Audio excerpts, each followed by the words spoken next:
Peyton Barger. Working at SB 252. How you guys doing today? Welcome to SB 252. Please make sure you like this video, share, and subscribe. Also, hit that notification button to make sure you're notified every time I post a new video. How about them Broncos, man? How about them Broncos? Broncos tear up the Dallas Cowboys 42-17 on Sunday afternoon. What about that? I mean, Ezekiel Elliott, what was up with you? He had 9 carries for 8 yards. So let me ask you guys a question. What's the difference between Ezekiel Elliott being suspended in week 2 and him not being suspended? Let me think. 8 yards? After the game, the coach, Garrett, blamed Dak Prescott for the loss. What? I mean, when's the last time you blamed Tony Romo for a loss? I can't remember it. I mean, maybe you do, but I can't. You need to blame Ezekiel Elliott, who only had 8 yards. I told you guys this would happen on Friday. Go check me out. I predicted this. I said the Broncos would win. I also said that I knew that Cowboys secondary was suspect. And traveling to Mile High, they wouldn't be able to play up to par. And guess what? They didn't. Trevor Siemian had 3 touchdown passes in the first half and 4 touchdown passes altogether for 230 yards, over 230 yards combined in the whole game. So Trevor Siemian, I saw something in his eyes in the early part of the game. I said, he's ready to ball today. And don't ever underestimate Siemian. When he wants the ball, he can ball. But this game was mainly about the defense. It was that premier Cowboys offense against that dominant defense in Denver. We were all asking, is the Denver defense, has they lost the stat? Have they? But the answer after the game is clearly no.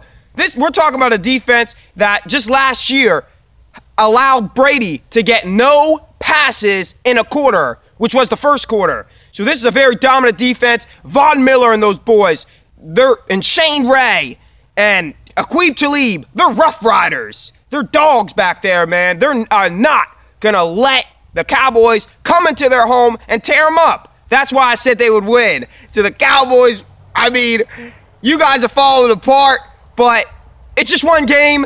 You guys had it coming to you because you guys have not been blown out by 25 or more points since week 10 of the 2013 season when Tony Romo was the starting quarterback, which was expected by Tony Romo. So you young Cowboys, you haven't experienced this yet. It just happens in this league. It's the way the league is. You'll get it together. But does this mean that the Cowboys are done? Does this mean that they're overrated? No. The Cowboys are not overrated. But does this mean that their secondary is bad? Yes, they're that bad. So that's the Cowboys game. Congratulations, Broncos. You guys won. Now, a game that was earlier in the day was Carson Wentz and the Philadelphia Eagles. They were flying high. They had just beat the Redskins. They went into Kansas City. They played pretty good. They were tied at 13, but they made a few mistakes, and eventually they lost the game 27-20. But Carson Wentz, you had a good game. You had 333 passing yards. You completed about half your passes, but you threw an interception. But it's just because he's a gunslinger.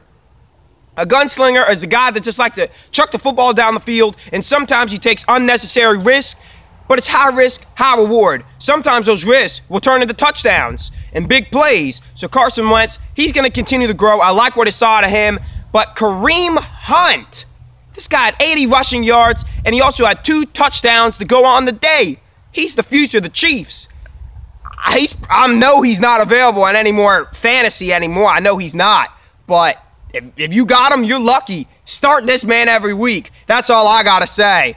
So those were the top games of the early time. Now Sunday night, we all went into Sunday night ready to see a good NFC Championship rematch. And all we got was another showing from the Packers of what they did in the NFC Championship game, which was another blowout loss. Because the Atlanta Falcons, the young Falcons, came in furious. They were ready to ball, ready to put those Super Bowl memories behind them and move forward to a new season. They're ready to rise up again.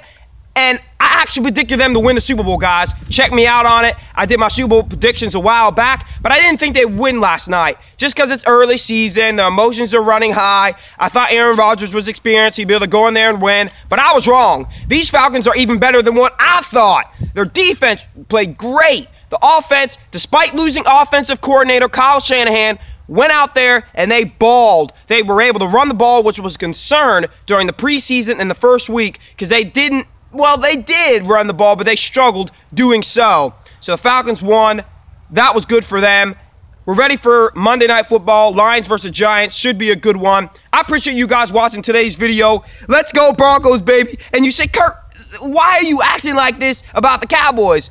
It's not that I necessarily hate the Cowboys, but I got sick of hearing Cowboys fans all week long saying that the Cowboys were going to go into Denver and beat the Denver Broncos in a tough place to play. The Cowboys are not impossible to beat. They just got beaten. They're not the greatest team of all time. And Simeon, quite frankly, looked like the second coming of John Elway. So thanks for watching today's video, guys. And peace.